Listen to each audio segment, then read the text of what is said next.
Mesdames et messieurs, bonsoir et bienvenue à votre émission Reflet d'ici. Le gouvernement du Québec a récemment attribué 40 millions sur 5 ans en appui au développement de l'entrepreneuriat collectif. Mais bien plus de cet argent revient à la Gaspésie et les îles. Un résumé de Thierry Haroun.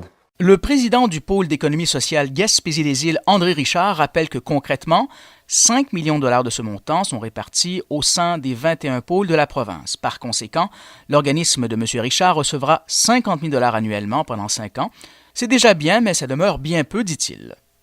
Effectivement, on accueille favorablement la nouvelle, donc le fait que ce soit pour 5 ans, le fait qu'on reconnaisse aussi l'économie sociale et l'entrepreneuriat collectif, mais 50 000, quand on regarde ça, c'est à peine suffisant pour assumer les coûts d'une ressource dans un territoire qui, géographiquement parlant, est très grand et demande beaucoup de déplacements quand on pense à la région Gaspésie, les îles de la Madeleine.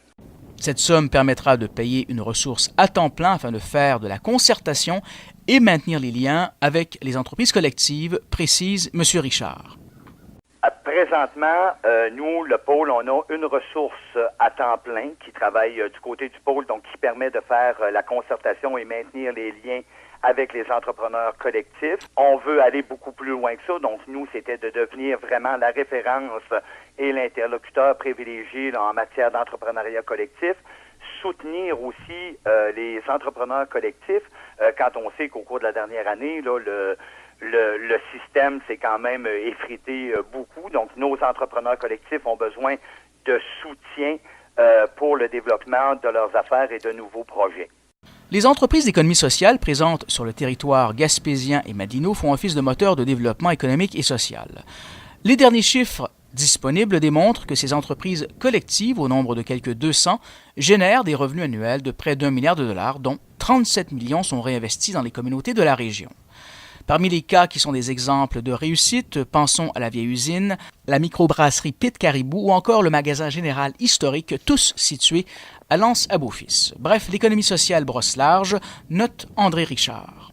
Dans à peu près tout, que ce soit dans la culture, les services de proximité, les soins à la personne, on est dans à peu près tous les domaines. Rares sont les personnes en Gaspésie aux îles qui, dans leur quotidien, ne frappent pas à une entreprise d'économie sociale et n'achètent pas un produit ou des services d'une entreprise d'économie sociale. Vous faites partie du tissu social de la Gaspésie. En fait. Effectivement, donc on conjugue vraiment les deux, donc on conjugue l'économique et le social parce qu'en plus de maintenir des services et des produits essentiels à nos petits milieux, on permet aussi la création et de maintenir en emploi aussi des personnes dans nos milieux. C'était Thierry Haroun pour TVCGR à L'Anse-à-Beaufils.